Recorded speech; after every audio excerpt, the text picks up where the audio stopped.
Welcome to the only daily podcast focusing on compliance news of the day. Each morning, start your day with a cup of coffee and Tom Fox, the voice of compliance, to hear about 4 of the top compliance, corruption, or leadership stories you will need to start your day. The Daily Compliance News is a production of the Compliance Podcast Network. October 6, 2020, the Corrupt Texas Attorney General Redux edition.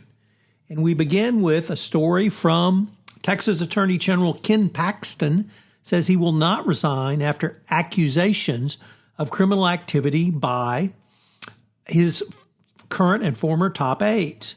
Paxton issued a statement refusing to step down after a U.S. representative, his former top aide, publicly called for his resignation. Paxton said, despite the efforts of rogue employees and their false allegations, I will seek justice in Texas.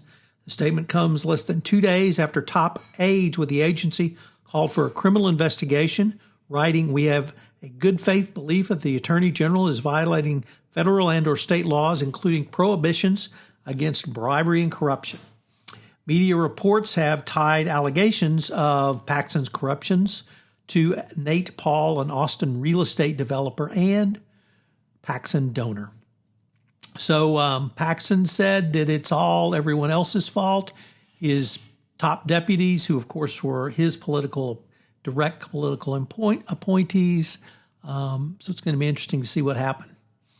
A interestingly troubling story in the Financial Times about Dov Seidman, the founder of LRN, who has been accused by a group of shareholders of saying they were coerced into selling their stakes at a far lower valuation before he cashed out for $128 million. The resulting lawsuit, parts of which have been recently unsealed by the Delaware Supreme Court, threatens to tarnish the image of a corporate social responsibility pioneer who has done exceptionally well by promoting the idea of doing good. The claim is that these shareholders were forced or strong-armed in selling out to Seidman, who then cashed out at a much higher valuation with the company he was allegedly knew about or was negotiating with. So it's certainly a messy problem for Dov Seidman, and it puts ethics in once again in the spotlight. So what do you believe in, ethics or business?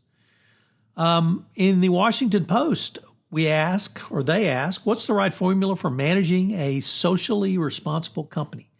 Well, guess what? There is none. Not now that shareholder capitalism on the way out. How are you going to manage this? Obviously, the Milton Friedman era is hopefully long gone because of the problems and excesses that it engendered. And last summer, we had the Business Roundtable issue the statement on the purpose of a corporation, repudiating shareholder primacy and declaring that companies needed to balance their obligations to serve a variety of stakeholders, including customers, employees, suppliers, and communities in which they operate. So there is no formula for it yet, and many companies are trying to do the right thing. We conclude with a report from the Wall Street Journal that it was data analytics that led the CFTC to file and obtain a $920 million enforcement action against JPMorgan.